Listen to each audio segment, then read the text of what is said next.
আলহামদুলিল্লাহ ওয়াসসালাতু ওয়াসসালামু আলা সাইয়্যিদিনা মুহাম্মদ ওয়া আলা আলিহি ওয়া আসহাবিহি ওয়াসাল্লাম তাসলিমান কাসীরা।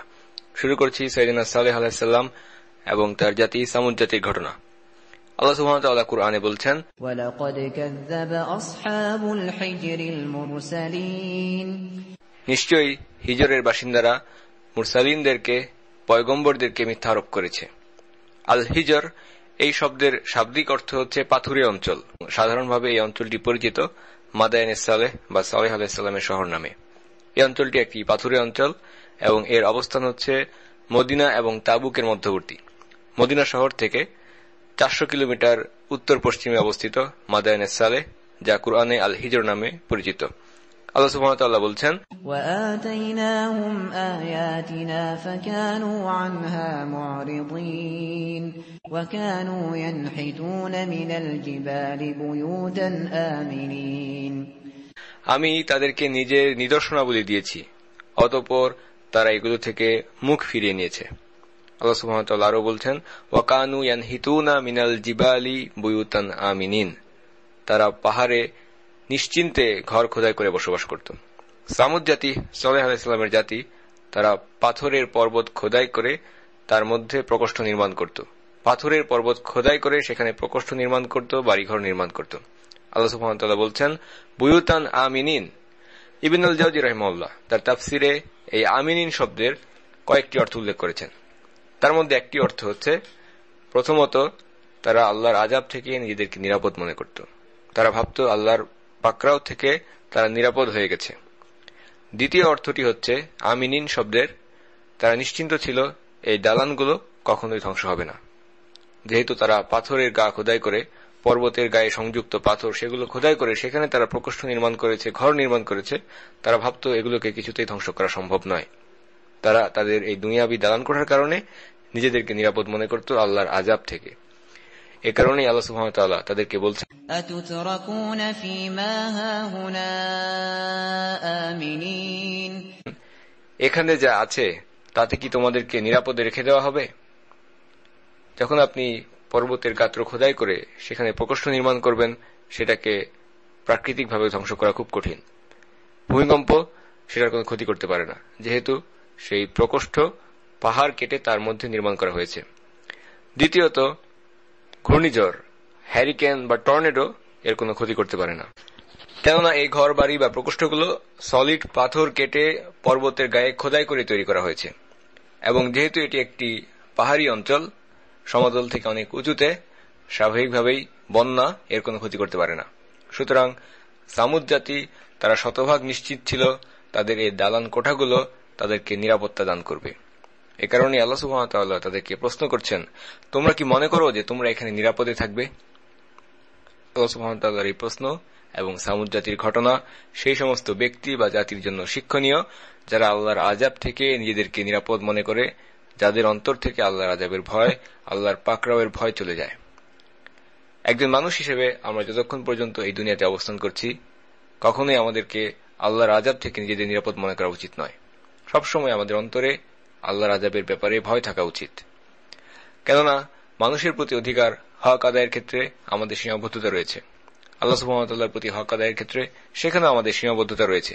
আমাদের এই সীমাবদ্ধতাগুলোর কারণে আমরা দিনে রাতে ইচ্ছাকৃত অথবা অনিচ্ছাকৃতভাবে, জেনে কিংবা না জেনে অসংখ্য গুনাহ করে চলেছি, আল্লাহর অবাধ্যতা করে চলেছি। কাজেই এই বিষয়গুলোর জন্য সবসময় আমাদের নিজেদেরকে আল্লাহ সুবহানাহু ওয়া তাআলার সামনে বিনয়ে নত করে উপস্থাপন করা উচিত এবং আমাদের অন্তরে ভয় কাজ করা উচিত, যে কোনো কারণে আল্লাহ আমাদেরকে আযাবে পাকড়াও করতে পারেন। আফাআমিনু মাকরাল্লাহ ফালা ইয়ামানু মাকরাল্লাহি ইল্লাল কওমুল খাসিরুন, তারা কি আল্লাহর পাকড়াওয়ের ব্যাপারে নিশ্চিত হয়ে গেছে? তারা কি আল্লাহর পাকড়াওয়ের ব্যাপারে নিশ্চিন্ত হয়ে গেছে? বস্তুত আল্লাহর পাকড়াওয়ের ভয় থেকে তারাই নিশ্চিন্ত হতে পারে যাদের ধ্বংস ঘনিয়ে এসেছে, যাদের ক্ষতি অনিবার্য। সুতরাং আপনি যদি মনে করেন আপনি আল্লাহর শাস্তি থেকে নিরাপদ, এটা আপনার নির্বুদ্ধিতার পরিচয়। একজন মুমিন ব্যক্তি, একজন বুদ্ধিমান ব্যক্তি প্রতিটি কাজে, প্রতিটি মুহূর্তে আল্লাহ সুবহানাহু ওয়া তাআলাকে ভয় করে চলে। এই জন্যই আমরা দেখতে পাই সালেহ আলাইহিস সালাম, যিনি ছিলেন সামুদ জাতির মধ্যে শ্রেষ্ঠ বিচক্ষণ যুবক, তিনি তার জাতির লোকেদেরকে বলছেন, أتتركون فيما هاهنا آمنين في جنات وعيون وزروع ونخل طلعها هضيم তোমাদেরকে কি এই জগতের ভোগবিলাসের মধ্যে নিরাপদে রেখে দেওয়া হবে? তোমরা কি ধরে নিয়েছো যা কিছু তোমাদের রয়েছে তার মধ্যে তোমাদেরকে নিরাপদে বাস করার জন্য এমনিতেই ছেড়ে দেওয়া হবে? এই উদ্যানসমূহের মধ্যে আর ঝর্ণাধারার মধ্যে, শস্যক্ষেত্রের মধ্যে আর মঞ্জুরিত খেজুরের বাগানের মধ্যে। এবং সালেহ আলাইহিস সালাম তাদেরকে আরো বলছেন, وتنحتون من الجبال بيوتا فارهين তোমরা যে পাহাড় কেটে জাঁকজমকপূর্ণ গৃহ নির্মাণ করছো তার মধ্যে, সুতরাং তোমরা আল্লাহকে ভয় করো এবং আমার আনুগত্য করো। ফাত্তাকুল্লাহ ওয়া আতিউন। স্থাপত্যবিদ্যায় সামুদ জাতির অসাধারণ দক্ষতা ছিল। তাদেরকে আল্লাহ সুবহানাহু ওয়া তাআলা এই নির্মাণ শৈলী, পাহাড় কেটে, শক্ত পাথর কেটে কিভাবে দালান কোঠা প্রকোষ্ঠ নির্মাণ করতে হয় সেই পর্বতের গায়ে, সেই শিল্প আল্লাহ সুবহানাহু ওয়া তাআলা তাদেরকে শিক্ষা দিয়েছিলেন। পাথর কেটে বাড়িঘর নির্মাণের কাজে তারা খুবই দক্ষ এবং পারদর্শী ছিল। আল্লাহ সুবহানাহু ওয়া তাআলা তাদেরকে এই অনুগ্রহের কথা স্মরণ করিয়ে দিয়ে বলছেন, واذكروا إذ جعلكم خلفاء من بعد عاد وبوأكم في الأرض تتخذون من سهولها قصورا وتنحتون الجبال بيوتا فاذكروا آلاء الله ولا تعثوا في الأرض مفسدين। আর স্মরণ করো কেমন করে তিনি তোমাদেরকে আদের পরবর্তীতে দুনিয়ার প্রতিনিধি বানিয়েছেন, খলিফা বানিয়েছেন, আর তোমাদেরকে প্রতিষ্ঠিত করেছেন এই পৃথিবীতে। তোমরা নরম মাটিতে অট্টালিকা নির্মাণ করো এবং পর্বতের গাত্র খোদাই করে সেখানে প্রকোষ্ঠ নির্মাণ করো। তোমরা স্মরণ করো আল্লাহর অনুগ্রহসমূহ, আর জমিনে গর্হিত আচরণ সৃষ্টিকারী হয়েও না, ফাসাদ সৃষ্টিকারী হয়েও না, গন্ডগোল সৃষ্টি করো না। সুতরাং সামুদ জাতির লোকেরা তারা একই সাথে সমতলে নরম মাটিতে অট্টালিকা, বিশালাকায় প্রাসাদ নির্মাণ করত, আবার পর্বতের গাত্র খোদাই করে শক্ত পাথর কেটে সেখানে তারা বাড়িঘর নির্মাণ করত, প্রকোষ্ঠ নির্মাণ করত। সুতরাং আমরা দেখতে পাচ্ছি আদ জাতির পরবর্তীতে যে জাতি দুনিয়াতে প্রতিষ্ঠিত হয়েছিল, সামুদ জাতি, এই জাতিটিও ছিল দুনিয়াবি দালান কোঠা ইমারতের সভ্যতায় সভ্য একটি জাতি। কিন্তু মানুষ হিসাবে তারা কেমন ছিল? সভ্য নাকি অসভ্য? তারা ছিল চূড়ান্ত পথভ্রষ্ট, মূর্তিপূজক, মুশরিক এবং দুর্নীতিবাজ একটি জাতি। নবী সালেহ আলাইহিস সালাম তাদেরকে বলেছেন, فاذكروا آلاء الله ولا تعثوا في الأرض مفسدين। অতএব আল্লাহর অনুগ্রহগুলোকে স্মরণ করো এবং দুনিয়াতে ফাসাদ সৃষ্টি করো না, পৃথিবীর বুকে অনর্থ সৃষ্টি করো না। সুবহানাল্লাহ। আমরা দেখতে পাই একটি গাছে যখন ফল ধরে গাছটি বিনয়ে নত হয়ে মাটির দিকে ঝুঁকে পড়ে। কিন্তু একজন মানুষ যখন আল্লাহর কাছ থেকে কোনো একটি অনুগ্রহ লাভ করে, নিয়ামত লাভ করে, অধিকাংশ ক্ষেত্রে মানুষ আল্লাহর দেওয়া এই নিয়ামত এবং অনুগ্রহকে ভুলে যায় এবং নিজেকেই এই অর্জনের জন্য কৃতিত্ব দেয়। সে অহংকারে স্ফীত হয়, এমনভাবে সে চলাফেরা করা শুরু করে যেন জমিনকে ছিঁড়ে ফেলবে, আসমানকে ফুঁড়ে ফেলবে। আল্লাহর দেয়া নিয়ামত ভোগ করে যারা আল্লাহকে ভুলে যায় তাদের জন্য শিক্ষণীয় ঘটনা হচ্ছে এই সামুদ জাতির ঘটনা। নবী সাল্লাল্লাহু আলাইহি ওয়াসাল্লাম তাদেরকে বলেছিলেন, ফাজকুরু আলা আল্লাহি ওয়ালা তা'সাউ ফিল আরদি মুফসিদিন। অতএব আল্লাহর অনুগ্রহগুলোকে স্মরণ করো এবং পৃথিবীতে ফাসাদ সৃষ্টি করো না, অনর্থ সৃষ্টি করো না। এই চূড়ান্ত পথভ্রষ্ট দুর্নীতিবাজ জাতি, তাদের প্রতি সালেহ আলাইহিস সালাম কিসের দাওয়াত দিয়েছিলেন? সালেহ আলাইহিস সালাম যে ভাষায় তার জাতিকে দাওয়াত দিয়েছেন আমরা কুরআনের মাধ্যমে দেখতে পাই, হুবহু সেই একই ভাষায় দাওয়াত দিয়েছেন তার পূর্বের আম্বিয়া আলাইহিমুস সালাম, সাইয়েদনা নূহ আলাইহিস সালাম এবং হুদ আলাইহিস সালাম। তারা বলেছেন, وَإِلَى ثَمُودَ أَخَاهُمْ صَالِحًا قَالَ يَا قَوْمِ اعْبُدُوا اللَّهَ مَا لَكُمْ مِنْ إِلَٰهٍ غَيْرُهُ। তিনি বললেন, হে আমার সম্প্রদায়, হে আমার জাতি, তোমরা আল্লাহর ইবাদত করো, তিনি ব্যতীত তোমাদের আর তো কোনো ইলাহ নেই, উপাস্য নেই। সুতরাং সমস্ত আম্বিয়া আলাইহিমুস সালাম তারা ঠিক একই ভাষায় তাদের জাতিকে আহ্বান করেছেন, কেননা তারা প্রেরিত হয়েছিলেন একজন রবের কাছ থেকেই। তাদের উৎস একই, সে কারণে তাদের দাওয়াতের ভাষাও ছিল একই, পদ্ধতিও ছিল একই। শুরুতে তারা তাওহীদের দাওয়াত দিয়েছেন, লা ইলাহা ইল্লাল্লাহর দিকে তারা আহ্বান করেছেন নিজ নিজ জাতিকে। আল্লাহ সুবহানাহু ওয়া তাআলার একত্বের দিকে আহ্বান করার পর সালেহ আলাইহিস সালাম ঠিক একইভাবে দ্বিতীয় বিষয়টির দিকে তার জাতিকে আহ্বান করেছিলেন, সেটা ছিল সুম্মা ইস্তাগফিরু রাব্বাকুম, তোমরা তোমাদের রবের দিকে ইস্তেগফার করো, ক্ষমা প্রার্থনা করো, তওবা করে ফিরে আসো। প্রত্যেক নবী তার লোকেদেরকে তাওহীদের দাওয়াত দেওয়ার পাশাপাশি তাদেরকে সংশোধিত হতে উৎসাহিত করেছেন, তওবা ইস্তেগফারের দিকে আহ্বান করেছেন। সুতরাং এটাই ছিল সাইয়েদনা সালেহ আলাইহিস সালামের দাওয়াতের প্রতিদানে তিনি কি পেলেন। সাইয়েদনা সালেহ আলাইহিস সালাম সম্পর্কে আসলে আমরা কিছুটা জেনে নিই। তিনি ছিলেন একজন যুবক এবং একই সাথে তিনি ছিলেন খুবই বুদ্ধিমান, বিচক্ষণ এবং শক্তিশালী। সালেহ আলাইহিস সালাম তিনি ছিলেন তার সমাজের হাই ক্লাসের একজন সদস্য, এক অভিজাত বংশের সন্তান, উচ্চবিত্ত পরিবারের সদস্য। এ কারণে এই সমস্ত গুণাবলী থাকার কারণে সালেহ আলাইহিস সালামের জাতি, সামুদ জাতি, তাকে ভবিষ্যতে নেতৃত্ব দেওয়ার দিকে মুখিয়েছিল। তিনি ছিলেন যুবক, বুদ্ধিমান, বিচক্ষণ, শক্তিশালী, অভিজাত বংশের একজন সদস্য। সুতরাং তারা তাকে সেই দিনের জন্য প্রস্তুত করছিল যেই দিন সালেহ আলাইহিস সালাম সমস্ত সামুদ গোত্রের অধিবাসীদের দায়িত্ব গ্রহণ করবেন। সালেহ আলাইহিস সালামের উপরে এ কারণে তাদের অনেক আশা এবং ভরসা ছিল। কিন্তু হঠাৎ করেই এই ব্যক্তিটি যখন তাদের সামনে ইসলামের দাওয়াত পেশ করলেন, তাওহীদের দিকে তাদেরকে আহ্বান করলেন, মুশরিক, শিরক এবং মূর্তি পূজা ত্যাগ করে, ফাসাদ সৃষ্টিকারী অনর্থ কাজগুলো ত্যাগ করে যখন বিশুদ্ধ তাওহীদের দিকে আহ্বান করলেন, সেই জাহেল সমাজের লোকেরা সেটাকে কিভাবে গ্রহণ করেছিল? তারা কি করেছিল? তারা বলল, قالوا يا صالح قد كنت فينا مرجوا قبل هذا أتنهانا أن نعبد ما يعبد آباؤنا وإننا لفي شك مما تدعونا إليه مريب। হে সালেহ, ইতিপূর্বে তোমার কাছে আমাদের অনেক বড় আশা ছিল। আমাদের বাপ-দাদারা যা পূজা করত, তুমি কি আমাদেরকে তার পূজা করতে নিষেধ করছো?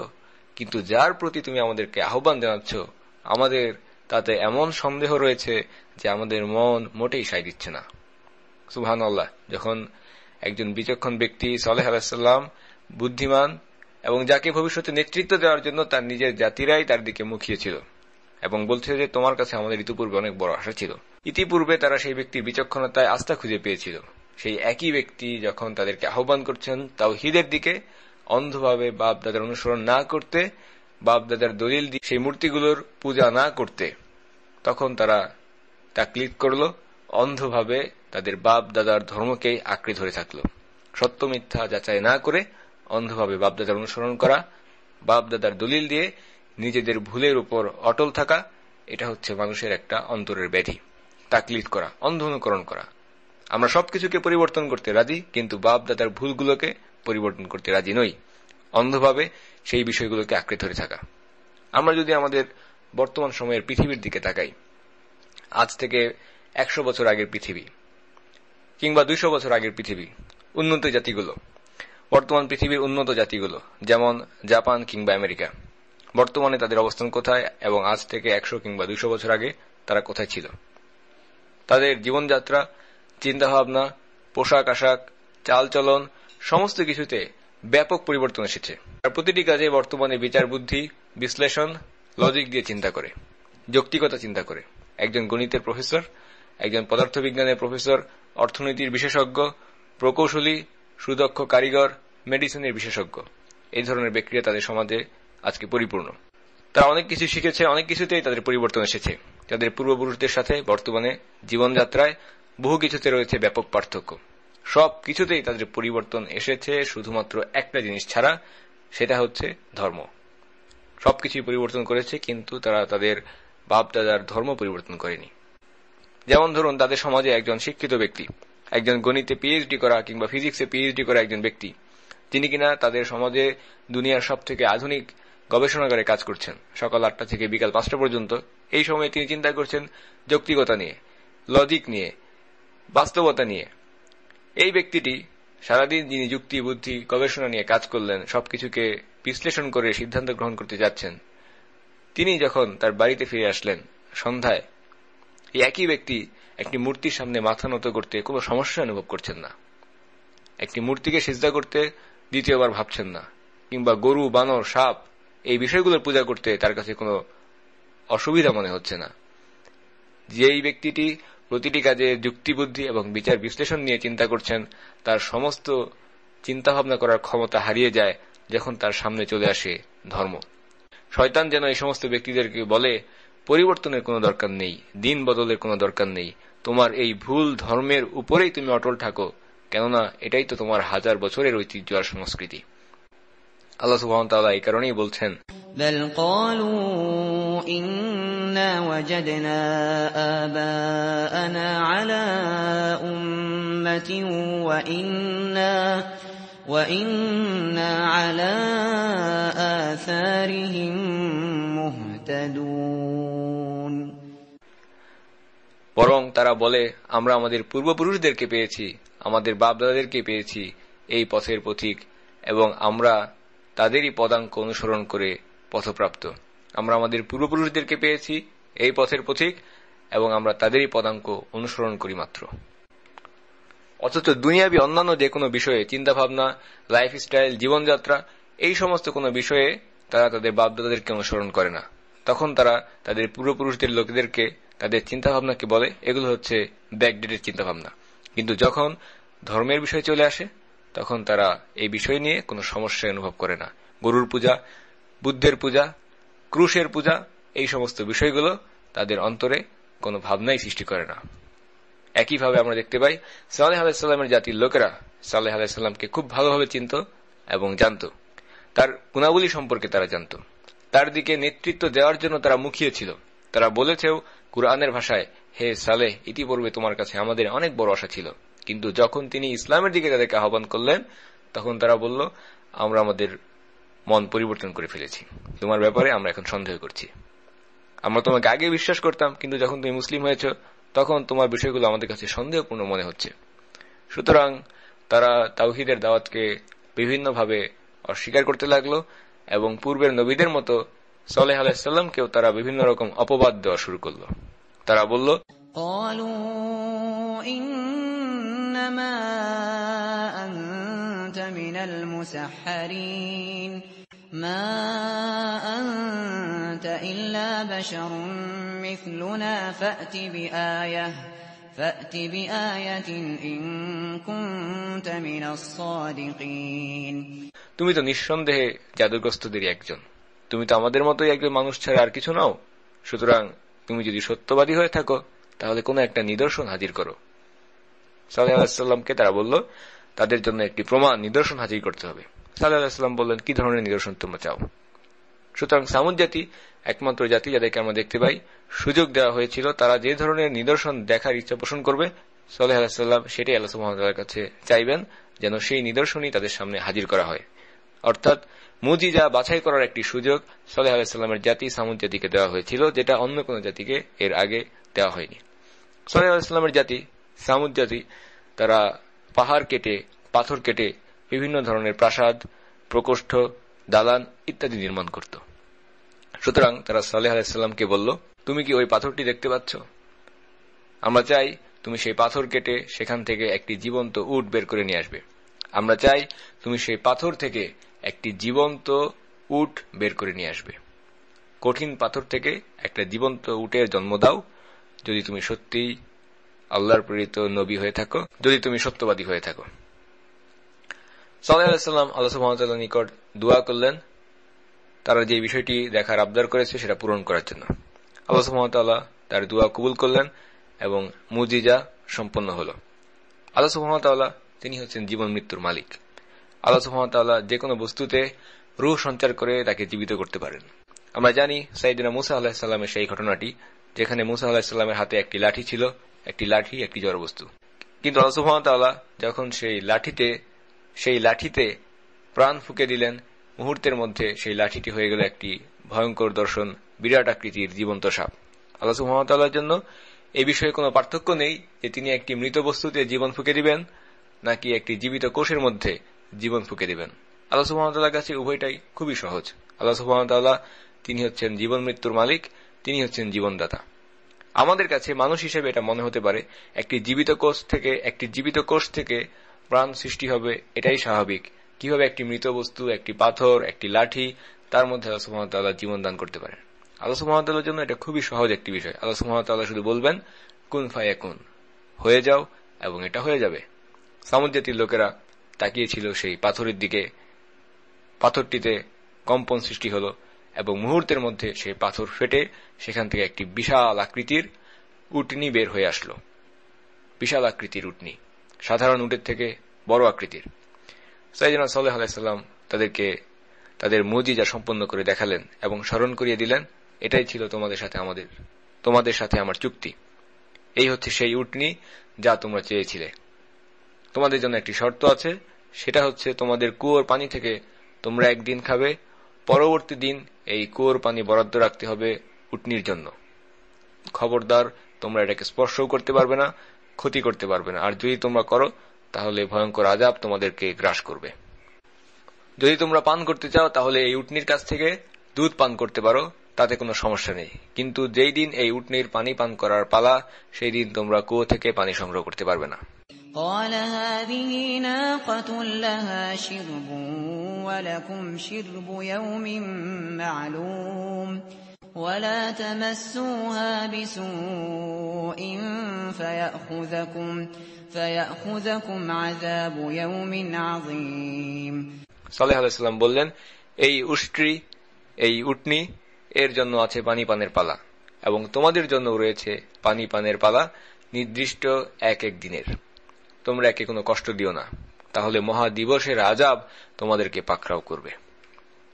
সুতরাং আল্লাহ সুবহানাহু ওয়া তাআলার পক্ষ থেকে মুজিজা সম্পন্ন হয়ে যাওয়ার পর এই উটনী, এটা ছিল সামুদ জাতির জন্য একটি পরীক্ষা স্বরূপ। তারা তাকে স্পর্শ করতে পারবে না, তাকে কষ্টও দিতে পারবে না, এবং একদিন পর পর তাদের কুয়ো থেকে তারা পানি সংগ্রহ করতে পারবে। অপর দিনটি এই উটনীর জন্য ছেড়ে দিতে হবে। সুতরাং সালেহ আলাইহিস সালামের কথা মতো একদিন উটনী এবং পরবর্তী দিন সামুদ জাতির লোকেরা এভাবে তারা কুয়ো থেকে পানি সংগ্রহ করছিল। কিন্তু এর মধ্যেই সামুদ জাতির ভেতরে ভেতরে একটা গোপন ষড়যন্ত্র চলছিল। সেখানে অল্প কিছু লোক মিলে একটি ষড়যন্ত্র শুরু করল। তারা চাইল এই উটনীকে তারা হত্যা করবে, ক্ষতি করা নয়, স্পর্শ করা নয়, সরাসরি তারা এটাকে হত্যা করে ফেলবে। অথচ তাদেরকে তাদের নবী সালেহ আলাইহিস সালাম সাবধান করে দিয়ে বলেছিলেন, ক্ষতি করার উদ্দেশ্যে যেন কেউ এই উটনীকে স্পর্শও না করে। অথচ তারা কিনা চক্রান্ত করল এই উটনীকে হত্যা করে ফেলবে। যারা এই পরিকল্পনা করেছিল তারা ছিল মাত্র 9 জন। আল্লাহ সুবহানাহু ওয়া তাআলা বলেছেন, وَكَانَ فِي الْمَدِينَةِ 9 رَهْطٍ يُفْسِدُونَ فِي الْأَرْضِ وَلَا يُصْلِحُونَ। আর সেই শহরে ছিল 9 জন ব্যক্তি যারা দেশে গন্ডগোল সৃষ্টি করত এবং যারা শান্তি স্থাপন করত না। সুতরাং এই আয়াত থেকে দেখা যাচ্ছে সেই মাদায়েনে সালেহ বা সালেহ আলাইহিস সালামের শহরে সামুদ জাতির বসতিতে মাত্র 9 জন ব্যক্তি ছিল যারা জমিনে বা পৃথিবীতে ফাসাদ সৃষ্টি করেছিল এবং যারা নিজেদেরকে সংশোধিত করেনি। শুধুমাত্র 9 জন, তারা এই উটনীকে হত্যা করার পরিকল্পনা করেছিল এবং তারা ছিল সামুদ জাতির নেতৃত্বস্থানীয় লোকজন। তারা একত্রিত হয়ে এই সিদ্ধান্ত নিল তারা উটনীকে হত্যা করে ফেলবে, জবাই করে ফেলবে, তরবারি দিয়ে তাকে দুনিয়ার বুক থেকে বিদায় করে দেবে। তারা তাদের পরিকল্পনা অনুযায়ী সেই উটনীর কাছে এগিয়ে গেল। কিন্তু যখন তারা সেই উটনীর কাছাকাছি আসলো, তারা দ্বিধাগ্রস্ত হয়ে গেল, ইতস্তত বোধ করতে লাগলো, কারণ আমরা বলেছি এই উটনীটি ছিল বিশাল আকৃতির। এরকম একটি পরিস্থিতিতে তাদের মধ্যে সবচেয়ে দুষ্কর্মশীল ব্যক্তি, সবচেয়ে খারাপ লোকটি, সবচেয়ে অবাধ্য ব্যক্তিটি সে এগিয়ে আসলো এবং সে তার তরবারি দিয়ে উটনীর সামনের পায়ে আঘাত করা শুরু করল এবং এটাকে বলা হয়ে থাকে আকর। এরপর উটনীটি মাটিতে পড়ে গেল। তখন তারা সবাই মিলে সেটাকে তরবারি দিয়ে আক্রমণ করল এবং খণ্ড বিখণ্ড করে হত্যা করল। আল্লাহ সুবহানাহু ওয়া তাআলা কুরআনে বলছেন, كذبت ثمود بطغواها إذ انبعث أشقاها فقال لهم رسول الله ناقة الله وسقياها। সামুদ জাতি তার অবাধ্যতার কারণে মিথ্যা প্রতিপন্ন করেছিল। সামুদ জাতি তার অবাধ্যতার কারণে আল্লাহর নবীকে মিথ্যা প্রতিপন্ন করেছিল, যখন তাদের মধ্যে সবচেয়ে বড় নাফরমান ব্যক্তিটি ষড়যন্ত্রে লিপ্ত হয়ে উঠল।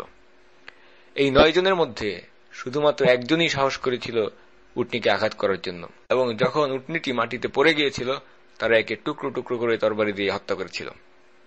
আল্লাহ সুবহানাহু ওয়া তাআলা বলছেন, فعقروا الناقة وعتوا عن أمر ربهم وقالوا يا صالح ائتنا بما تعدنا إن كنت من المرسلين।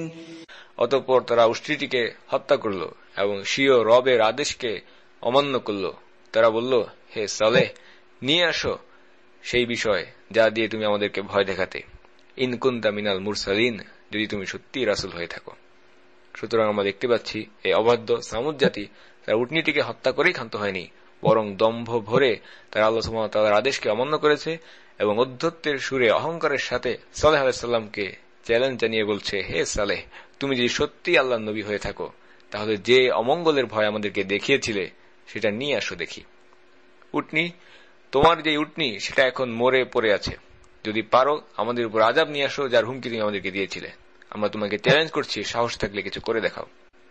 সেই দুষ্কৃতিশীল ব্যক্তিরা শুধুমাত্র এই ধরনের অহংকারী অধ্যত্বপূর্ণ কথা বলেই ক্ষান্ত হয়নি, তারা আরও পরিকল্পনা করল রাতের বেলা তারা সবাই মিলে হামলা করবে এবং সালেহ আলাইহিস সালামকেও তারা হত্যা করবে, এবং শুধু সালেহ আলাইহিস সালাম নয়, সাথে তার সমস্ত পরিবারের সদস্যদেরকেও হত্যা করবে, যেন প্রতিশোধ নেওয়ার মতো কেউ অবশিষ্ট না থাকে। আল্লাহ সুবহানাহু ওয়া তাআলা বলছেন, قالوا تقاسموا بالله لنبيتنه وأهله ثم لنقولن لوليه ما شهدنا مهلك أهله وإنا لصادقون। অতঃপর একদিন তারা একজন অপরজনকে বলল, তোমরা আল্লাহর নামে সবাই কসম করো, আমরা রাতের বেলায় তাকে এবং তার ঈমানদার সাথীদেরকে মেরে ফেলব।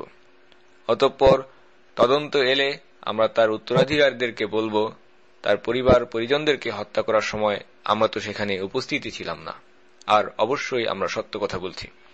সুতরাং তারা পরিকল্পনা করল সালেহ আলাইহিস সালাম এবং তার পরিবারের সদস্যদেরকে হত্যা করবে, এবং পরবর্তীতে এই হত্যার কথা তারা অস্বীকার করবে এবং মানুষদেরকে বলবে, আমরা তো সেখানে উপস্থিতই ছিলাম না।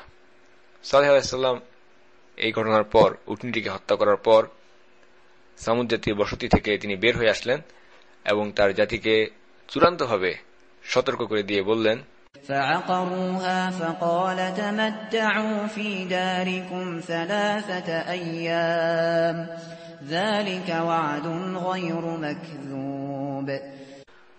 যখন তারা তার পা কেটে দিল তখন সালেহ বললেন, তোমরা নিজেদের গৃহে 3টি দিন উপভোগ করে নাও, তোমাদের হাতে আর 3 দিন সময় আছে। ইহা এমন একটি ওয়াদা যা মিথ্যা হবার নয়। তোমাদের হাতে আর মাত্র 3টি দিন আছে, এই 3 দিন যা খুশি করে নাও, এরপর সবকিছু তোমাদের শেষ হয়ে আসবে, তোমরা আর জীবিত থাকবে না, তোমাদের উপর আল্লাহর আযাব চলে আসবে। এই হুমকি দেওয়ার পর সামুদ জাতি প্রথম দিন অতিক্রম করল।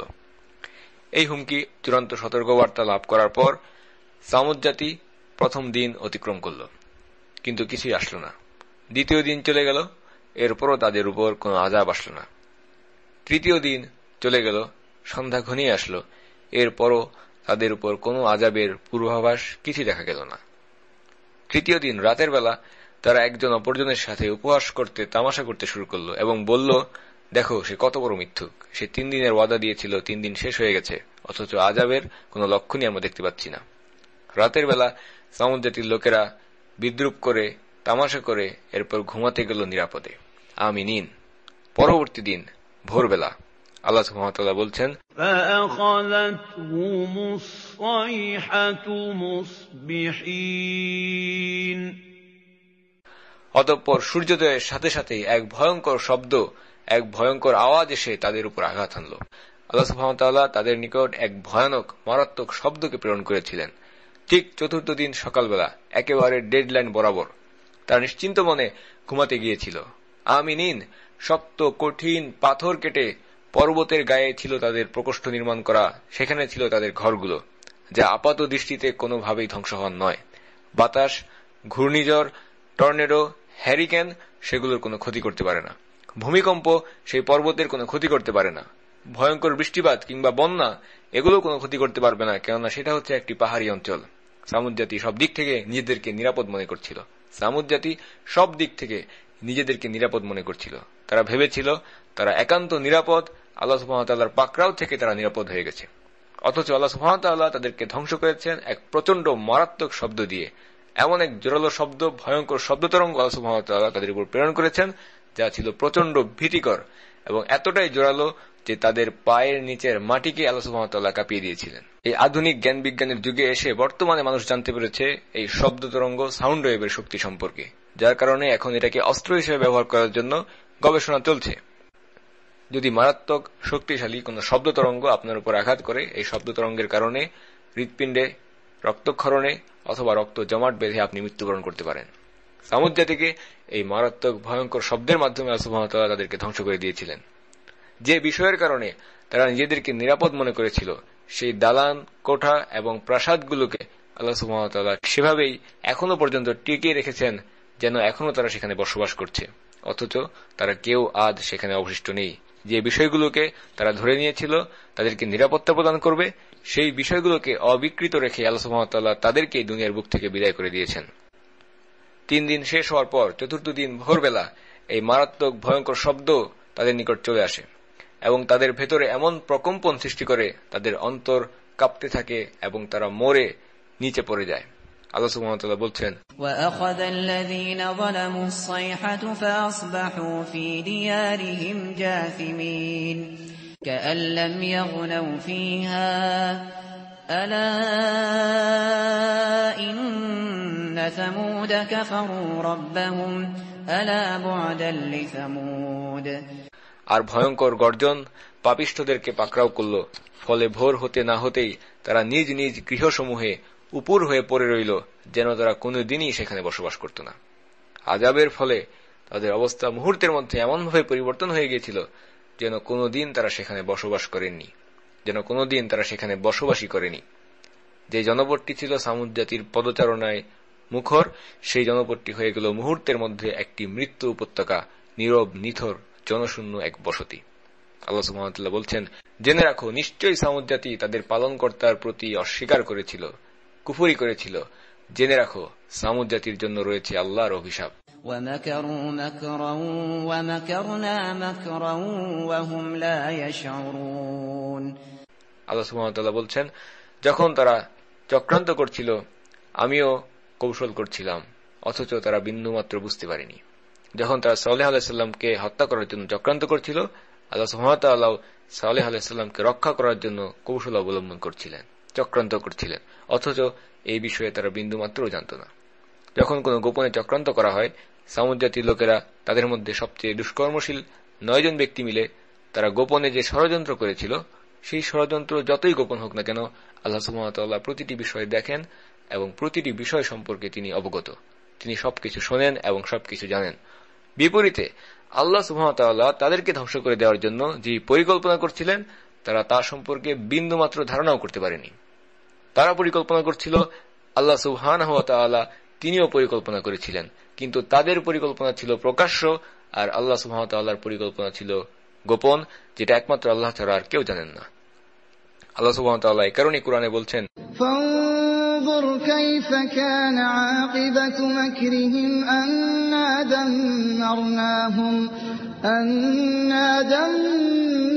دمرناهم وقومهم أجمعين। হে নবী, আজকে তুমি দেখো তাদের চক্রান্তের, তাদের পরিকল্পনার কি পরিণাম হয়েছে। আমি তাদের এবং তাদের জাতির সবাইকে আজকে ধ্বংস করে দিয়েছি। আসুন সামুদ জাতির এই ঘটনাটিকে কিছুটা পর্যালোচনা করা যাক। আমরা পেছন ফিরে দেখি কতজন ব্যক্তি মিলে এই পরিকল্পনাটি করেছিল। শুধুমাত্র 9 জন ব্যক্তি মিলে তারা এই পরিকল্পনাটি করেছিল উটনীকে হত্যা করার, এবং তাদের মধ্যে শুধুমাত্র একজন ব্যক্তি প্রথম স্টেপটি নিয়েছিল, যখন সে উটনীর সামনের পাগুলোকে তরবারি দিয়ে কেটে দিয়েছিল। 9 জন মিলে, পুরো জাতি নয়, শুধুমাত্র 9 জন মিলে সালেহ আলাইহিস সালামের উটনীকে হত্যা করার পরিকল্পনা সম্পন্ন করেছিল, এবং তাদের মধ্যে শুধুমাত্র একজন সরাসরি প্রথমে তরবারি দিয়ে আঘাত করল, পরবর্তীতে 9 জন মিলে কাজটিকে শেষ করল। কিন্তু বিপরীতে ধ্বংস করে দেওয়া হল সম্পূর্ণ সামুদ জাতিকে। কেন এবং কিভাবে? আল্লাহ সুবহানাহু ওয়া তাআলা কুরআনে জানিয়েছেন, কেবলমাত্র 9 জনের অপকর্মের জন্য সম্পূর্ণ জাতিকে ধ্বংস করে দেওয়া হয়েছিল। এর কারণ হচ্ছে, তারা সবাই, সামুদ জাতির বাকি লোকেরা, তারাও এই দুষ্কর্ম সম্পর্কে জানত, কিন্তু কেউ এই কাজে বাধা দেওয়ার কোনো প্রয়োজনীয়তা অনুভব করেনি। 9 জনের বিপরীতে সম্পূর্ণ জাতি, তারা ছিল সংখ্যাগরিষ্ঠ, কিন্তু এরপরও তারা নীরব দর্শকের ভূমিকায় পালন করে আসছিল। তারা ভেবেছিল যে যার মতো খাওয়া দাওয়া করবে, পানাহার করবে, স্বামী স্ত্রী মিলিত হবে, ঘুমাবে, নিজেরা গা বাঁচিয়ে যার যার কাজে ব্যস্ত থাকবে, কোনো ঝামেলা, কোনো ক্ষতি তাদেরকে স্পর্শ করবে না। কিন্তু বাস্তবতা হচ্ছে ন্যায় এবং অন্যায়ের মধ্যে নিরপেক্ষ বলে কোনো অবস্থান নেই। ন্যায় এবং অন্যায়ের মধ্যে যখন স্পষ্ট হয়ে যায় ন্যায় কোনটা এবং অন্যায় কোনটা, এর পরেও যদি আপনি নিষ্ক্রিয় বসে থাকেন, এর অর্থ হচ্ছে এটাই আপনি অন্যায়ের পক্ষ অবলম্বন করছেন। জালিম ব্যক্তিরা, অত্যাচারী ব্যক্তিরা যখন হকপন্থীদের উপরে, সত্যপন্থীদের উপরে জুলুম করে, অত্যাচার করে, এবং আপনি বলেন আমি নিরপেক্ষ, আমি জালিমের সাথেও নেই, মজলুমের সাথেও নেই, এর অর্থ হচ্ছে আপনার নীরবতা এবং নিষ্ক্রিয় অবস্থানের মাধ্যমে সত্যিকার অর্থে আপনি জালিম ব্যক্তিদের পক্ষ অবলম্বন করছেন। সত্য এবং মিথ্যার মধ্যে নিরপেক্ষ বলে কোনো পক্ষ নেই। হয়তো আপনাকে আল্লাহর দল, হিজবুর রহমান, আল্লাহর দলের সাথে কাজ করতে হবে, অথবা আপনার নিষ্ক্রিয়তার মাধ্যমে আপনি প্রমাণিত করবেন আপনি হচ্ছেন হিজবুর শয়তান বা শয়তানের দলের পক্ষ অবলম্বনকারী একটি ব্যক্তি। বর্তমানে আমরা দেখতে পাই মুসলিম দেশগুলোতে জুলুমের এক রাজত্ব চলছে। পশ্চিমা বিশ্ব, ন্যাটো বাহিনী এবং আমেরিকা যার নেতৃত্বে রয়েছে, তারা মিলে মুসলিমদের জান এবং মাল, তাদের সম্পদকে আজকে বিনষ্ট করছে। শিশু নারীদেরকে হত্যা করা হচ্ছে, বৃদ্ধদেরকে হত্যা করা হচ্ছে। জনসাধারণের আজকে জানমাল কোনো কিছুরই কোনো নিরাপত্তা নেই। অথচ এই কাজগুলোর মূল পরিকল্পনাকারী কয়জন ব্যক্তি, কতজন ব্যক্তি? আমেরিকার প্রেসিডেন্ট, জাতীয় নিরাপত্তা পরিষদের সদস্য, কংগ্রেসের কিছু শক্তিশালী প্রভাবশালী মেম্বার, বড় বড় কর্পোরেশনের চিফ এক্সিকিউটিভ অফিসার, বড় বড় ব্যাংকের প্রধান, শক্তিশালী ইহুদি কতিপয় আমলা ব্যক্তি, আমেরিকার কিছু বিশ্ববিদ্যালয়ের প্রফেসর, তাদের মতাদর্শকে বিশ্বাসকারী কিছু চিন্তাবিদ এবং কিছু স্বেচ্ছাসেবী, সব মিলিয়ে এই পলিসি মেকার বা নীতি নির্ধারকদের সংখ্যা খুব বেশি হবে না। 200, 300, 400 বা সর্বোচ্চ আমরা ধরে নিলাম 1000, এর বেশি নয়। কিন্তু বাকি মানুষরা তারা কি করছে? সাধারণ মানুষেরা তারা বলছে আমাদের এই সমস্ত কাজের সাথে কোনো সম্পর্ক নেই, আমরা আমাদের মতো দিন কাটাচ্ছি। কেউ শপিং মলে আছি, কেউ গ্রোসারি শপে আছি, কেউ পার্কের বেঞ্চে বসে আরাম করছি, কেউ বিছানায় বসে, সোফায় বসে খেলা দেখছি, টিভি দেখছি, পান করছি, খাওয়া দাওয়া, ঘুমাচ্ছি, এটাই হচ্ছে আমাদের জীবন। আল্লাহ সুবহানাহু ওয়া তাআলা এই সমস্ত ব্যক্তিদের ব্যাপারে বলেছেন, والذين كفروا يتمتعون ويأكلون كما تأكل الأنعام والنار مثوى لهم। আর যারা কাফের তারা ভোগ বিলাসে মত্ত থাকে এবং চতুষ্পদ জন্তুর মতো আহার করে, তাদের বাসস্থান হচ্ছে জাহান্নাম। এটাই হচ্ছে সাধারণ মানুষদের অবস্থা। অল্প কিছু লোক যারা পৃথিবীতে ফাসাদ এবং ফিতনা সৃষ্টি করার জন্য দায়ী থাকে, যাদেরকে বলা হয়ে থাকে আল মালা। আমরা আমাদের আলোচনায় আল মালা নিয়ে এখনো পর্যন্ত ধারাবাহিকভাবে বেশ কিছু আলোচনা করেছি এবং আল্লাহ সুবহানাহু ওয়া তাআলা তিনিও কুরআনে আল মালাদের সম্পর্কে বিভিন্ন সূরায় বিস্তারিতভাবে বলেছেন। আল মালা হচ্ছে তারা যারা সাইয়েদনা নূহ আলাইহিস সালামের দাওয়াতকে অস্বীকার করেছিল। আল মালা হচ্ছে তারা যারা হুদ আলাইহিস সালামের দাওয়াতকে অস্বীকার করেছিল।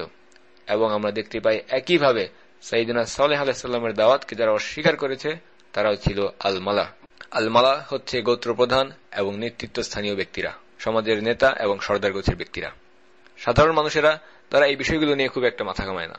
সামুদ জাতির মধ্যে মাত্র 9 জন ব্যক্তি অসৎ পরিকল্পনা এটা ছিল, কিন্তু সমাজের অন্যান্যরা তারা এই কাজে বাধা দেওয়ার কোনো প্রয়োজনীয়তা অনুভব করেনি। এই কারণে যখন আল্লাহ সুবহানাহু ওয়া তাআলার আযাব আসলো, তারা সবাই সেই শাস্তির মধ্যে পড়ে গেল। এখানে আমাদের জন্য অত্যন্ত গুরুত্বপূর্ণ একটি শিক্ষা রয়েছে, সেটা হচ্ছে সাইয়েদনা আদম আলাইহিস সালামের সময় থেকে যে লড়াইটি শুরু হয়েছে, সেই সত্য এবং বাতিলের মধ্যে লড়াই এখনো পর্যন্ত চলছে এবং পূর্বের যে কোনো সময়ের থেকে এটা মাত্রায় বহু গুণে বৃদ্ধি পেয়েছে। যারা হকের প্রতিনিধিত্ব করছেন, যারা ইসলামকে নেতৃত্ব দিচ্ছেন, তারাও সংখ্যায় খুবই অল্প। অপরদিকে যারা কুফরকে নেতৃত্ব দিচ্ছেন, যারা বাতিলের পক্ষে কাজ করছেন, সেই সমস্ত ব্যক্তিরাও সংখ্যায় খুবই অল্প। কিন্তু বাকি মানুষ, তাদের অবস্থান কি? হক এবং বাতিল উভয়টা স্পষ্ট হয়ে যাওয়ার পরও যদি সাধারণ মানুষ নিষ্ক্রিয় বসে থাকে এবং কোনো পক্ষই অবলম্বন না করে এবং বলে এর মাধ্যমে আমরা নিরাপদ রয়েছি, নিষ্ক্রিয় রয়েছি, মূলত সেই ক্ষেত্রে সাধারণ মানুষেরা আছেন সবথেকে বেশি বিপদের মধ্যে। ঠিক যেভাবে সামুদ জাতির লোকেরা নিজেদেরকে নিরাপদ অনুভব করেছিল কোনো পক্ষ অবলম্বন না করে, নিষ্ক্রিয় থেকে। কাজেই আমাদেরকে বেছে নিতে হবে সত্যের পক্ষ। যারা ইসলামের প্রতিনিধিত্ব করছেন, যারা কুফরের বিরুদ্ধে কাজ করছেন, বাতিলকে ত্যাগ করে সেই হকের পক্ষে আমাদেরকে যোগদান করতে হবে। সত্য এবং মিথ্যার মধ্যে মাঝামাঝি নিরপেক্ষ, নিষ্ক্রিয় বলে কোনো অবস্থান নেই। সামুদ জাতিকে আল্লাহ সুবহানাহু ওয়া তাআলা সম্পূর্ণরূপে ধ্বংস করে দিয়েছিলেন। শুধুমাত্র সাইয়েদনা সালেহ আলাইহিস সালাম এবং তার সাথী ঈমানদার ব্যক্তিদেরকে আল্লাহ সুবহানাহু ওয়া তাআলা তাদের কাজের জন্য, সক্রিয় ভূমিকার জন্য উদ্ধার করেছিলেন। কুরআনে আল্লাহ সুবহানাহু ওয়া তাআলা বলছেন,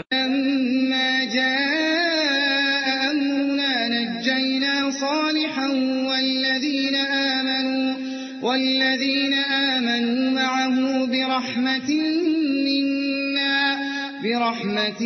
منا ومن خزي يومئذ إن ربك هو القوي العزيز। অতঃপর আমার আযাব যখন উপস্থিত হল, তখন আমি সালেহ এবং তার সাথী ঈমানদারদেরকে নিজ রহমতে উদ্ধার করেছি সেই দিনের অপমান থেকে। নিশ্চয়ই তোমার রব, তিনি সর্বশক্তিমান, পরাক্রমশালী।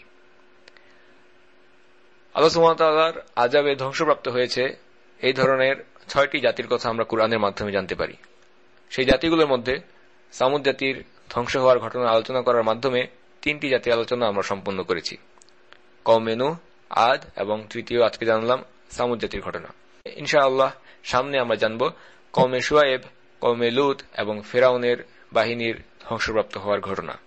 সূরা হুদে আল্লাহ সুবহানাহু ওয়া তাআলা এই 6টি জাতির ঘটনাকে আলোচনা করেছেন, কিভাবে তারা আল্লাহ সুবহানাহু ওয়া তাআলার প্রেরিত আম্বিয়াদের দাওয়াতকে অস্বীকার করেছিল এবং পরবর্তীতে কিভাবে আল্লাহ সুবহানাহু ওয়া তাআলা তাদেরকে ধ্বংস করে দিয়েছেন। এই বিষয়গুলো আলোচনা করার পর সূরা হুদের শেষ দিকে আল্লাহ সুবহানাহু ওয়া তাআলা একটি গুরুত্বপূর্ণ শিক্ষা আমাদেরকে উপহার দিয়েছেন। আল্লাহ সুবহানাহু ওয়া তাআলা বলছেন, فلولا كان من القرون من قبلكم أولو بقية ينهون عن الفساد في الأرض إلا قليلا ممن أنجينا منهم واتبع الذين ظلموا ما أترفوا فيه وكانوا مجرمين। কাজেই তোমাদের পূর্ববর্তী জাতিগুলোর মধ্যে এমন ব্যক্তিরা, এমন সৎকর্মশীল ব্যক্তিরা কেন রইল না, যারা পৃথিবীতে বিপর্যয় সৃষ্টি করতে বাধা দিত। ইয়ানহাউনা আনিল ফাসাদি ফিল আরদ। হ্যাঁ, তবে মুষ্টিময় কিছু লোক ছিল যাদেরকে আমি তাদের মধ্য থেকে রক্ষা করেছি। আর পাপিষ্ঠরা, তারা তো ছিল ভোগবিলাসে মত্ত, যার সামগ্রীও তাদেরকে যথেষ্ট পরিমাণে দেওয়া হয়েছিল। আসলে তারা ছিল মহা অপরাধী। আল্লাহ সুবহানাহু ওয়া তাআলা আরো বলছেন, ওয়ামা কানা রাব্বুকা লিয়ুহলিকাল কুরা বিযুলমিন ওয়া আহলুহা মুসলিহুন। তোমার পালনকর্তা এমন নন যে তিনি জনপদগুলোকে অন্যায়ভাবে ধ্বংস করে দেবেন, সেখানকার লোকেরা সৎকর্মশীল হওয়া সত্ত্বেও। সুতরাং এই আয়াতগুলো থেকেও আমরা জানতে পারছি জনপদগুলোকে এ কারণেই ধ্বংস করে দেওয়া হয়েছিল, কেননা সেই সমস্ত লোকেরা তারা পৃথিবীতে বিপর্যয় সৃষ্টি করার কাজে বাধা দেওয়ার কোন প্রয়োজনীয়তা অনুভব করেনি, এবং যে সমস্ত মুষ্টিময় লোকেরা তারা অন্যায় কাজে বাধা প্রদান করেছিলেন, যখন আযাব এসেছে আল্লাহ সুবহানাহু ওয়া তাআলা তাদেরকে রক্ষা করেছেন। এ কারণেই আল্লাহ সুবহানাহু ওয়া তাআলা বলছেন, তোমার পালনকর্তা এমন নন যে তিনি জনপদগুলোকে অন্যায়ভাবে ধ্বংস করে দেবেন, সেখানকার লোকেরা সৎকর্মশীল হওয়া সত্ত্বেও। সাইয়েদনা সালেহ আলাইহিস সালাম যখন তিনি সামুদ জাতির বসতিতে সামুদ জাতিকে ধ্বংস করে দেওয়ার পর ফিরে আসলেন, তিনি এসে দেখতে পেলেন সেই জনপদ, সেই বসতি পরিণত হয়েছে একটি মৃত্যু উপত্যকায়, সম্পূর্ণ ফাঁকা একটি শহর। তাদের দালান কোঠা, তাদের ব্যবহার্য সামগ্রী সবকিছু ঠিক রয়েছে, শুধুমাত্র তারা নিজ নিজ ঘরে উপুর হয়ে মরে পড়ে আছে। সাইয়েদনা সালেহ আলাইহিস সালাম সেই উপুর হয়ে পড়ে থাকা মৃত দেহগুলোর সাথে কথা বলা শুরু করলেন। তিনি বললেন, ফাতাওয়াল্লা আনহুম ওয়া ক্বালা ইয়া কওমি লাকাদ আবলাগতুকুম রিসালাতা রাব্বি ওয়া নাসাহতু লাকুম ওয়ালাকিন লা তুহিব্বুনান নাসিহিন। তারপর তিনি তাদের থেকে ফিরে গেলেন এবং বললেন, হে আমার সম্প্রদায়, হে আমার জাতি, আমি তোমাদের কাছে আমার রবের আয়াতসমূহকে নিশ্চয়ই পৌঁছে দিয়েছিলাম আর তোমাদেরকে সৎ উপদেশ দিয়েছিলাম, কিন্তু তোমরা তো উপদেশ দানকারীদেরকে পছন্দ করলে না। সাইয়েদনা সালেহ আলাইহিস সালাম সেই মৃত ব্যক্তিদেরকে শুনিয়ে শুনিয়ে বলছিলেন, আমি তোমাদের কাছে আমার রবের উপদেশকে পৌঁছে দিয়েছি, কিন্তু তোমরা উপদেশদাতাদেরকে পছন্দ করলে না। একইভাবে আমরা দেখতে পাই বদরের যুদ্ধের পর আল্লাহ রাসূল সাল্লাল্লাহু আলাইহি ওয়াসাল্লাম তিনি বদরের সেই কুয়োতে যখন কাফিরদের নেতাদের লাশগুলোকে একত্রিত করে গণকবর দেওয়া হয়েছিল, সেখানে রাসূলুল্লাহ সাল্লাল্লাহু আলাইহি ওয়াসাল্লাম রাতের বেলা হেঁটে তাদের কাছে গেলেন এবং বললেন, ফা ইন্না কাদ ওয়াজাদনা মা ওয়া'দানা রাব্বুনা হাক্কা ওয়া হাল ওয়াজাদতুম মা ওয়া'দা রাব্বুকুম হাক্কা। হে কুয়োর বাসিন্দারা, তোমরা কি আল্লাহর দেওয়া ওয়াদাকে সত্যি রূপে দেখতে পাচ্ছ? আমি তো আমার রবের দেওয়া ওয়াদাকে হক হিসেবে সত্যরূপেই পেয়েছি। আল্লাহ সুবহানাহু ওয়া তাআলা তার রাসূল সাল্লাল্লাহু আলাইহি ওয়াসাল্লামকে ওয়াদা দিয়েছিলেন তিনি তাকে বিজয়ী করবেন, এবং সেটা সত্যে পরিণত হয়েছে। একইভাবে আল্লাহ সুবহানাহু ওয়া তাআলা কাফিরদের জন্য আযাবের ওয়াদা প্রদান করেছিলেন। এ কারণে রাসূলুল্লাহ সাল্লাল্লাহু আলাইহি ওয়াসাল্লাম সেই পড়ে থাকা মৃত দেহগুলোকে জিজ্ঞাসা করছিলেন, তোমরা কি তোমাদের রবের দেওয়া ওয়াদাকে সত্য হিসেবে পাওনি? ওমর ইবনুল খাত্তাব রাদিয়াল্লাহু আনহু তিনি যখন দেখলেন আল্লাহ রাসূল সাল্লাল্লাহু আলাইহি ওয়াসাল্লাম মরে যাওয়া কতগুলো মৃত দেহের সাথে কথা বলছেন, যাদের লাশগুলো পর্যন্ত পচে গেছে, তিনি বললেন, ইয়া রাসূলুল্লাহ, আপনি কি মৃত দেহগুলোর সাথে কথা বলছেন যা কিনা পচে গেছে? রাসূলুল্লাহ সাল্লাল্লাহু আলাইহি ওয়াসাল্লাম বললেন, তারা তোমার থেকেও ভালো করে আমাকে শুনছে, কিন্তু এই কথার কোনো উত্তর তারা দিতে পারছে না।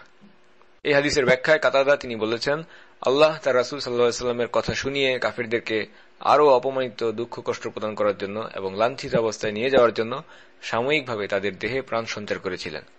এখানে একটি বিষয় স্পষ্ট থাকা প্রয়োজন, সেটা হচ্ছে যখন একজন ব্যক্তি মৃত্যুবরণ করে তিনি এই দুনিয়া থেকে সমস্ত সংযোগ হারিয়ে ফেলেন। দুনিয়ায় বিচরণকারী ব্যক্তিদের কোনো কথা শুনতে পারেন না, তাদের কোনো দোয়া বা আবদার শোনার কোনো সুযোগ আর তার থাকে না। কেন আল্লাহ সুবহানাহু ওয়া তাআলা কুরআনে বলছেন,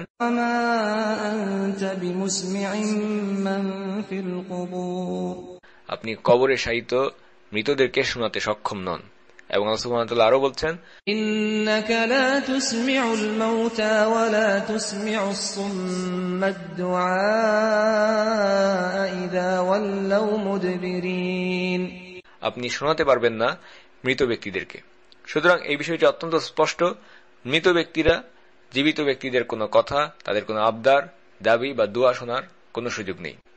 সুতরাং যখন রাসূলুল্লাহ সাল্লাল্লাহু আলাইহি ওয়াসাল্লাম বদরের সেই পড়ে থাকা কুফফারদের লাশগুলোর সাথে কথা বলেছিলেন, এটা ছিল আল্লাহ সুবহানাহু ওয়া তাআলা তাদেরকে সাময়িকভাবে তাদের দেহে প্রাণ সঞ্চার করেছিলেন, যেন তারা রাসূলুল্লাহ সাল্লাল্লাহু আলাইহি ওয়াসাল্লামের কথা শুনতে পারে, এবং এর ফলে তাদের উপর তাদের আফসোস, অনুশোচনা, লজ্জা এবং অপমান আরো বহুগুণে বৃদ্ধি পায়। সুতরাং সেই পরিস্থিতিটি ছিল একটি বিশেষ পরিস্থিতি, যেটাকে কাজে লাগিয়ে মাজারে মৃত ব্যক্তি তাদের কাছে আহ্বান করে শিরকে লিপ্ত হওয়ার কোনো সুযোগ নেই। আমরা বলেছি সামুদ জাতির বসতি মাদায়েনে সালেহ এর অবস্থান হচ্ছে মদিনা এবং তাবুকের মধ্যবর্তী একটি স্থানে। তাবুক যুদ্ধের সময় আল্লাহ রাসূল সাল্লাল্লাহু আলাইহি ওয়াসাল্লাম তার সেনাবাহিনী নিয়ে সফর করছিলেন, এবং সেই সময় তারা সামুদ জাতির ধ্বংসাবশেষ এবং তাদের জনপদকে অতিক্রম করছিলেন। ইমাম আহমদ এই হাদিসটিকে সংরক্ষণ করেছেন, যার সনদ হাসান পর্যায়ের। আল বিদায়া ও নিহায়াতে ইবন কাসির রাহিমাহুল্লাহ তিনি হাদিসটিকে উল্লেখ করেছেন। হাদিসটি হচ্ছে, তাবুক যুদ্ধ গমনকালে লোকজন দ্রুত অগ্রসর হয়ে হিজরবাসীর বাসস্থানে প্রবেশ করতে থাকে। আল্লাহ রাসূল সাল্লাল্লাহু আলাইহি ওয়াসাল্লামের নিকট এই সংবাদ পৌঁছালে তিনি লোকজনদের মধ্যে ঘোষণা করে দেন, জামাতে সালাত আদায় করা হবে।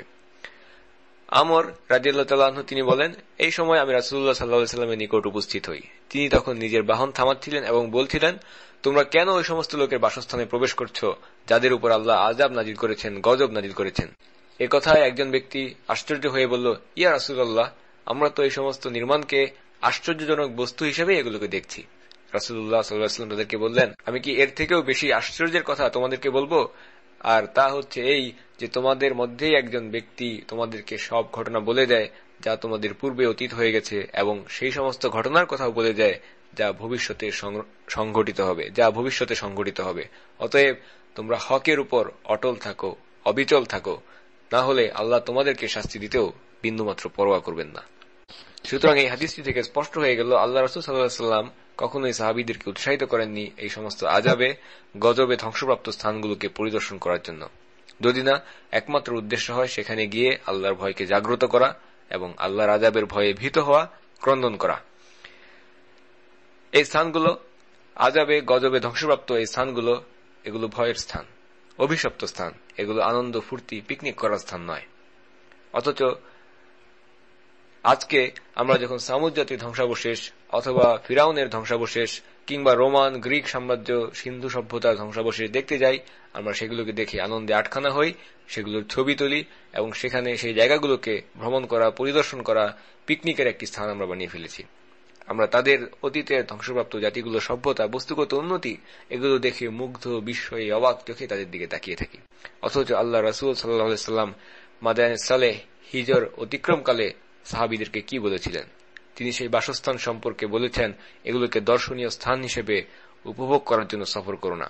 তিনি তাদেরকে বলেছেন, তোমরা এই সমস্ত আযাবের ধ্বংসপ্রাপ্ত স্থান থেকে পানি পান করো না, এবং সেই পানি দিয়ে তৈরিকৃত রুটি তোমরা নিজেরা খেও না, সেগুলো তোমাদের উটদেরকে খাইয়ে দাও, পশুদেরকে খাইয়ে দাও, কারণ এগুলো হচ্ছে অভিশপ্ত। আর তোমরা যদি এই সমস্ত স্থানে প্রবেশ করতেই চাও তবে কাঁদতে কাঁদতে প্রবেশ করো, আর যদি কাঁদতে না পারো তাহলে সেখানে প্রবেশ করো না, যেন তোমাদের উপরেও সেই শাস্তি এসে না পৌঁছায়। প্রশ্ন জাগতে পারে, আমরা এই সমস্ত স্থানগুলো দেখে কেন কাঁদব? আমরা সেগুলো দেখে আশ্চর্য হব অতীতের জাতির নির্মাণশৈলী, তাদের তথাকথিত সভ্যতা। এর উত্তম জবাব হচ্ছে, যখন আপনি এই সমস্ত শক্তিশালী জাতিগুলোর ভয়ানক এবং মর্মান্তিক পরিণতি দেখবেন, তখন এটাই উপযুক্ত এবং এটাই সঠিক যে তাদের নির্মাণশৈলী আপনার অন্তরে যে পরিমাণ মুগ্ধতা ছড়াবে তার থেকে বেশি আপনি ভীত হবেন কিভাবে তাদেরকে আল্লাহ সুবহানাহু ওয়া তাআলা ধ্বংস করে দিয়েছেন। এবং এটা দেখে আপনি নিজেকে আল্লাহর আযাব থেকে রক্ষা করার জন্য প্রার্থনা করবেন, দোয়া করবেন। এটা আপনার অন্তরে ভীতির সঞ্চার করবে, এবং এ কারণেই আপনি ক্রন্দন করবেন।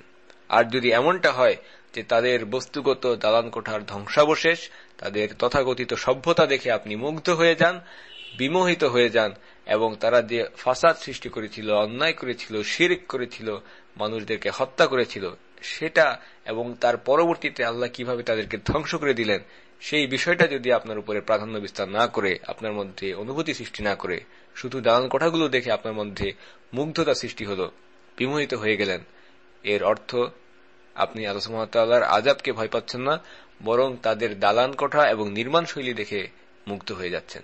অথচ সেই স্থানগুলো দেখার পর সঠিক অনুভূতি এটাই হওয়া উচিত ছিল, কুফফারদের সেই পরিণতি নিজের চোখে দেখে এটা উপলব্ধি করতে পারা যে এত প্রাচুর্য এবং শক্তি সামর্থ্য থাকার কারণেও শুধুমাত্র কুফরির কারণে তাদের কি ভয়ানক এবং মর্মান্তিক পরিণত হয়েছে। যদি এই অনুভূতি আপনার মধ্যে জাগ্রত থাকে, শুধুমাত্র সেখানেই, সেই ক্ষেত্রেই, যদি এই অনুভূতি আপনার মধ্যে জাগ্রত হয়, শুধুমাত্র সেই ক্ষেত্রেই আপনি সেই সমস্ত স্থানগুলোকে পরিদর্শন করতে পারেন। অথচ দুনিয়ার দুঃখজনক বাস্তবতা হচ্ছে বর্তমানে মানুষ এর বিপরীত কাজটাই করে থাকে। অতীতের জাতির অবাধ্যতা, কুফরি এবং আল্লাহর আযাবে ধ্বংসপ্রাপ্ত হওয়া, এটা আমাদের মধ্যে কোনো অনুভূতি সৃষ্টি করে না, বরং তাদের বস্তুগত দালান কোঠা, সভ্যতা দেখে আমরা মুগ্ধ হই, আনন্দ হই, ছবি তুলি।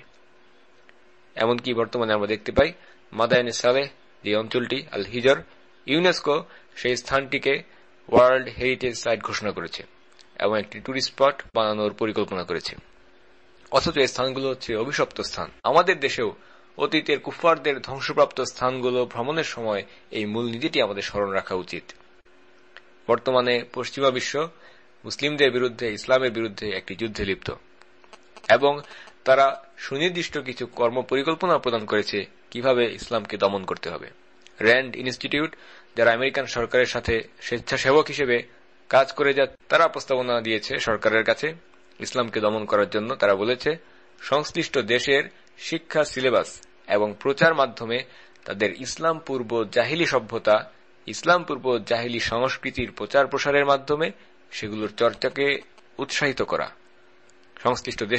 সংশ্লিষ্ট মুসলিম দেশের শিক্ষা সিলেবাস এবং প্রচার মাধ্যমে সেই দেশের ইসলাম পূর্ব জাহিলি সভ্যতা, জাহিলি সংস্কৃতি, এগুলোকে প্রচার প্রসারের মাধ্যমে সেই জাহিলি বিষয়গুলোর চর্চাকে উৎসাহিত করা, এটা হচ্ছে ইসলাম দমন করার জন্য একটি গুরুত্বপূর্ণ কৌশল। এ কারণে আমরা দেখতে পাই তারা এমন কিছু ব্যক্তিদেরকে সৃষ্টি করতে পেরেছে যারা মিশরের ফেরাউনের তথাকথিত পিরামিড এবং তার সভ্যতা নিয়ে গর্ব অবলম্বন করে, এবং শামে তারা গর্ব অবলম্বন করে ইসলাম পূর্ব রোমান এবং গ্রিক সভ্যতার ধ্বংসাবশেষ নিয়ে।